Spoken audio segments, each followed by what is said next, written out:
Fala galera, beleza? Tudo bom com vocês? Sejam todos bem-vindos e bem-vindas a mais uma aula. Vamos resolver mais uma questãozinha do Enem do ano de 2020, né? Prova azul, questão de número 155 e uma questão que a gente vai trabalhar exatamente com o assunto de PG.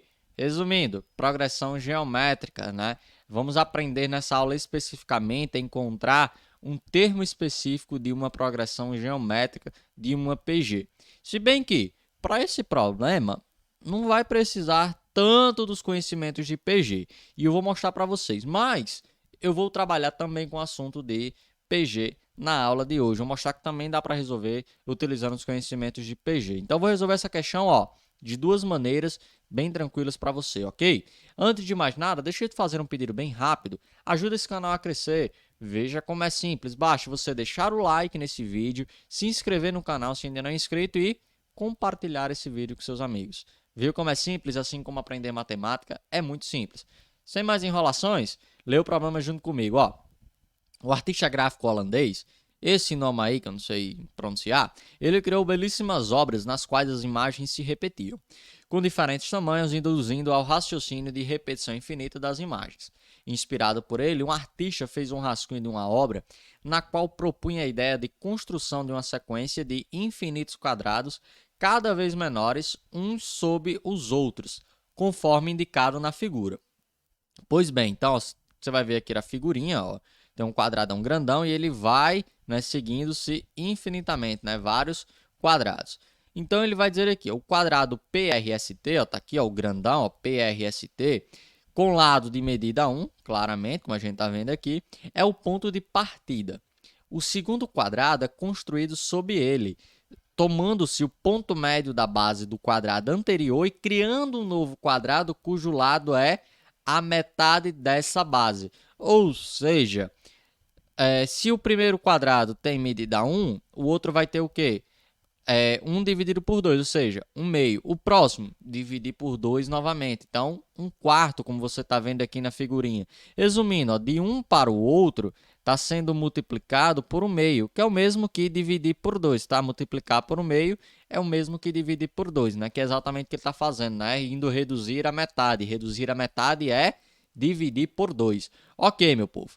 Então, continuando a leitura, ele vai dizer o seguinte, essa sequência de construção se repete recursivamente, ou seja, repete-se infinitamente, ok? Qual a medida do lado do centésimo quadrado construído de acordo com esse padrão? Gente, vamos primeiro olhar aqui sem CPG, tá? E confere aqui comigo esse raciocínio, que você vai resolver a questão assim, rapidamente. O primeiro quadrado, ele tem lado medindo 1. O outro, 1 meio. O outro, 1 quarto. O próximo, multiplicando por 1 meio, 1 oitavo, né? Que seria exatamente isso daqui.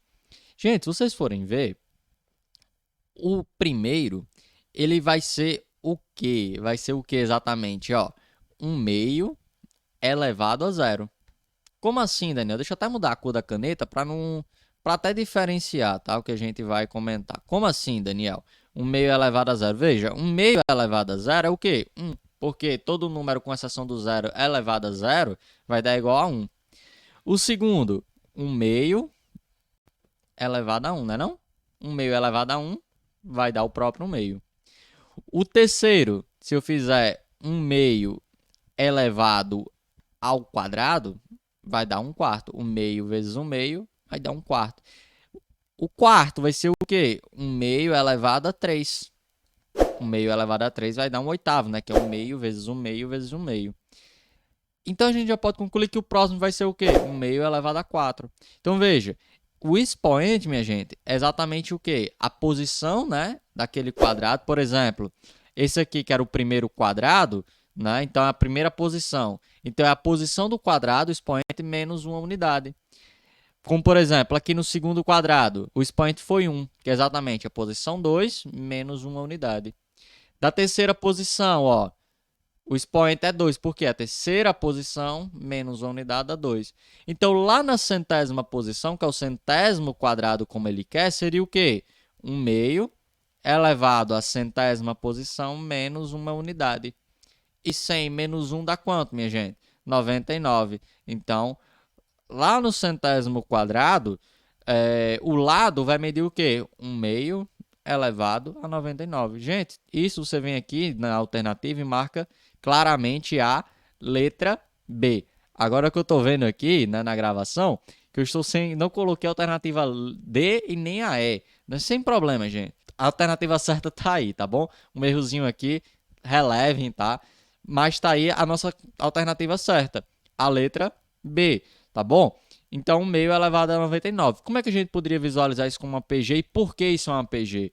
Né? Porque é exatamente o seguinte, quem são os termos da sequência? Ó, 1, 1 meio, 1 quarto, 1 oitavo. Primeiro, o que é uma PG, né? É exatamente uma sequência, onde cada termo a partir do segundo é o anterior multiplicado por uma constante, onde essa constante a gente chama de razão. Ou seja, exatamente esse 1 meio, essa constante, a razão da nossa PG. Veja que a partir do segundo termo é sempre o anterior multiplicado por 1 meio, o anterior multiplicado por 1 meio. Sempre vai ser isso daí. E qualquer termo, minha gente, no APG, nós podemos calcular pela seguinte fórmula, ó. AN é igual a 1 vezes Q elevado a n menos 1. Traduzindo, um termo de uma posição qualquer, a n, é igual ao primeiro termo vezes a razão elevada a n menos 1. Ou seja, o termo que eu quero lá é o de ordem 100, né, da posição 100, então seria a 100, é igual ao primeiro termo, que é igual a 1, vezes a razão, que é 1 meio, elevado a 100 menos 1. 100 menos 1, 99, né? E aqui uma coisa, 1 vezes esse número aqui vai dar esse próprio número, né? Então, vai dar exatamente o que a gente encontrou aqui. 1 meio elevado a 99. Então, lembre, gente, qualquer termo no APG você pode encontrar utilizando essa formulazinha aqui. Por exemplo, o quarto termo, né, que é um oitavo ali, seria o quê? A4 é igual a 1, que é o primeiro termo, vezes a razão, que é 1 meio, né? Então, 1 meio elevado a quanto? Elevado a 4, que é o n, menos 1, que vai dar 3. 1 meio elevado a 3, como eu falei para vocês, 1 oitavo, e 1 oitavo vezes 1 dá 1 oitavo, que é exatamente o quarto termo. Então, veja, nós temos duas interpretações para o mesmo problema. Belezinha? E, novamente, relevem a falta, né, a ausência das alternativas D e E aqui. Foi um pequeno erro, acontece, mas a nossa resposta certa está aí. Letra B, 1 meio elevado a 99. Beleza, galerinha? Se você gostou dessa aula, deixa o teu like, inscreve-se no canal se ainda não é inscrito e compartilha esse vídeo com seus amigos. A gente se vê na próxima aula. Valeu, galera!